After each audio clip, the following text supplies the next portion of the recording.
예, 화요일 묵상의 시간입니다. 믿음의 길은 이 세상의 흐름에 역류하는 길이다. 믿음의 길은 이 세상의 흐름에 역류하는 길이라. 이런 제목으로 오늘 또 말씀 묵상 나누겠습니다.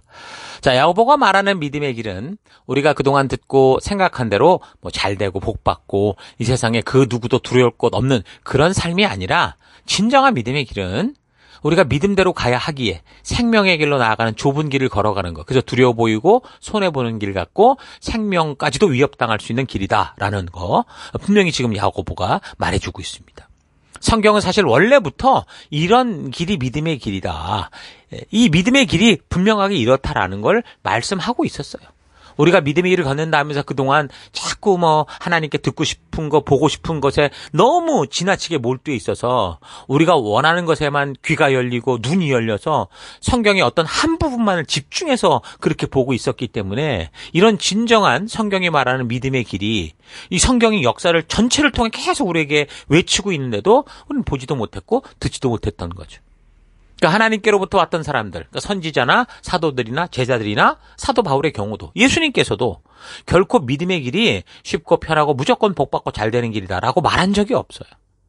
지금 너희들의 눈에 두려워 보이고 절망스러워 보이고 손해볼 것 같고 죽을 수 있는 것 같이 보이지만, 그러나 이것은 하나님의 약속이 있고, 그래서 하나님의 신실하심이 있는 길이다, 그분이 책임질 수 있는 길이다라고 외쳤고, 그래서 그 믿음의 길로 나와라, 그 약속 믿고 이 땅 어둠 속에 빛을 비추는 그 길로 나오라고, 그렇게 모두가 그렇게 목청 터지게 전했던 거죠.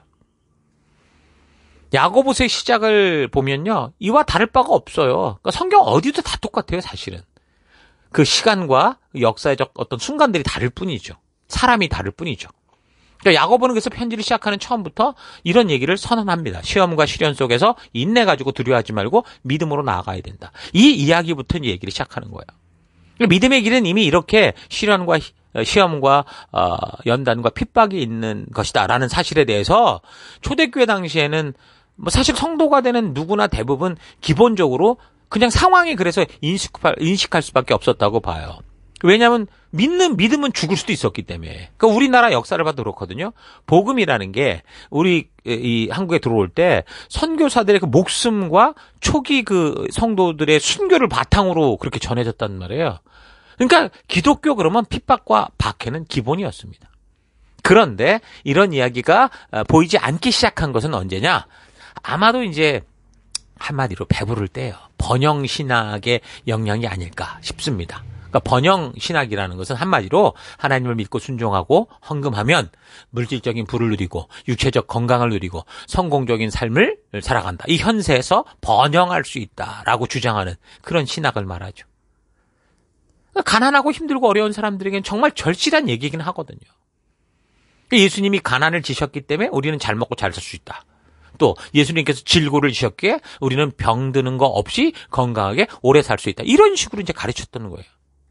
어떻게 보면 너무나 간절하고 또 타당하게 들리고, 정말 신앙생활을 한다면 이런 축복이 있어야 되는 게 당연한 게 아닐까라고 생각되는 그런 말들이에요. 그런데 성경을 좀 자세히 보면, 만약에 이런 번영신학, 기복신앙이 말하는 이게 바른 신앙이라면 잘 먹고 잘 살지 못했던 가난했던 예수님부터 그러한 진정한 바른 신앙을 가지지 못한 분이 되는 거고, 만약에 오래 사는 게 복이면 그 청년의 나이에 사명 때문에 돌아가신 예수님께서는 완전히 불신앙과 복을 받지 못한 그런 사람이 되는 거고, 또 잘 죽는 게 복이라고 한다면 십자가에 매달려 그 비참하게 돌아가신 예수님 정말 복이 지지리도 없는 분이다.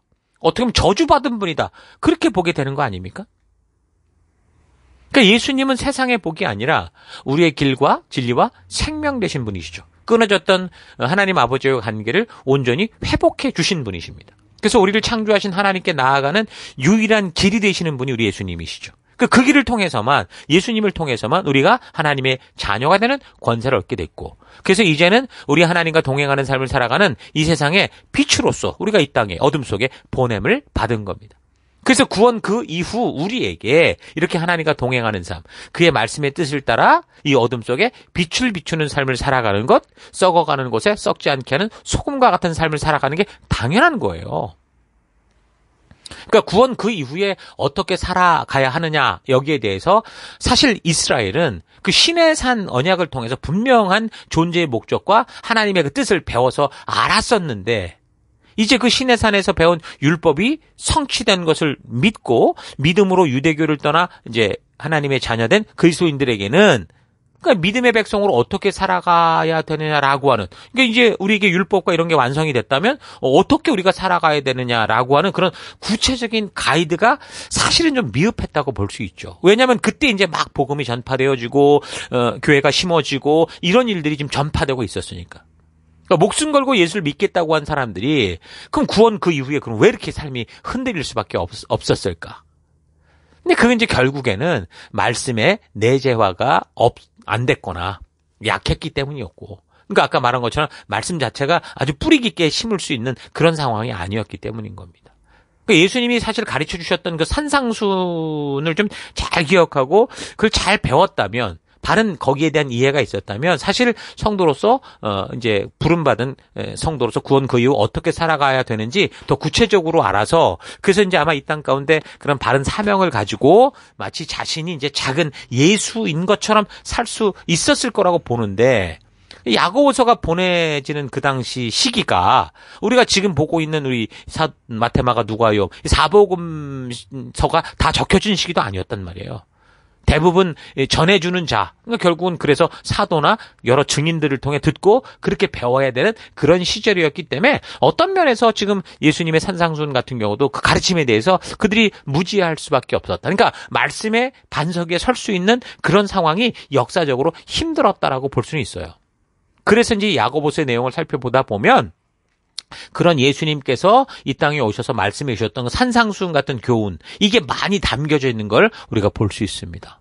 그러니까 산상순은 뭐예요? 예수님께서 율법이 말하는 바, 하나님의 진실한 뜻이 무엇인지를 드러내는 그런 말씀이었고, 하나님의 의도로 알게 하는 말씀이었단 말이에요. 그러니까 바리새인들이 그 율법의 의미를 왜곡했고 오해하고 있는 잘못된 그 장로의 유전들을 따라가는 전통적 해석을 다 깨뜨리기 시작했고, 오직 하나님의 뜻을 바르게 드러내는 그 말씀이 바로 산상순이었기 때문에 이 산상순의 말씀은, 예수님의 말씀은 바른 믿음으로 성도가 어떻게 살아가야 되느냐라는 구체적인 구원 그 이후의 삶을 말해주고 있었거든요. 그러니까 믿음의 삶에 있어서 어떤 마음으로 어떤 가치를 따라 살아가야 되는지 구체적으로 보여주는 말씀이었던 거예요. 그것도 누가? 바로 하나님의 아들이신 말씀이신 예수님이. 그러니까 이런 말씀에 대한 내재화가 있었다면 어떤 종교의 형식화에 빠지지 않았을 거겠죠. 자, 그래서 야고보서가 바로 이런 믿음으로 사는 구원 그 이후의 삶이 어떤 삶인지를 그래서 구체적으로 말해주고 있는 겁니다. 자, 그렇다면 야고보가 말하고 있는 진짜 믿음, 살아있는 믿음, 구원받을 만한 믿음, 그러니까 예수로 말미암아 하나님의 자녀가 된 사람들이 이제 구원 그 이후 믿음으로 살아가는 것에 대해서 어떻게 좀 말하고 있는지 좀 살펴나가도록 하십시다. 우리는 지금 야고보서가 적혀진 이유에 대해서 자세하게 살펴보고 있는데, 이미 여러분들이 지난 주간 서론을 우리가 다루고 난 다음에 야고보서의 내용을 읽어보았기 때문에 느낄 수 있을 건데, 이 야고보서의 내용을 보면 온전함에 대해서, 믿음에 대해서, 지혜에 대해서, 그러니까 여러 가지 이야기를 하는데 여러 주제가 산발적으로 언급되는 것처럼 보일 수 있습니다. 그러니까 기록 목적과 그래서 연관해 볼 때 일관성이 없는 것처럼 보이지만 출애굽의 그 여정, 그 출애굽 지도를 참고로 믿음의 여정이 어떻게 된, 그 어떤 길이 어떻게 연결되는가, 이걸 보면 지금 야고보에서 언급되는 여러 주제들이 결국 뭘 말하는 거냐? 구원 그 이후의 그 이후에 백성들이 어떻게 살아가야 하느냐라는 것을, 이런 큰 주제 하에 참된 믿음의 삶이란 어떤 것인지를 이야기하고 있다라는 걸 우리가 충분히 이해할 수 있을 겁니다. 자, 그래서 내용을 보면 1장 1절에서 18절까지는 믿음의 길은 이제 구름을 타고 다니는 길이 아니고 하나님이 인도하시는 구름을 따라, 말씀 따라가는 길이다라는 걸 이제 이야기하기 시작하죠.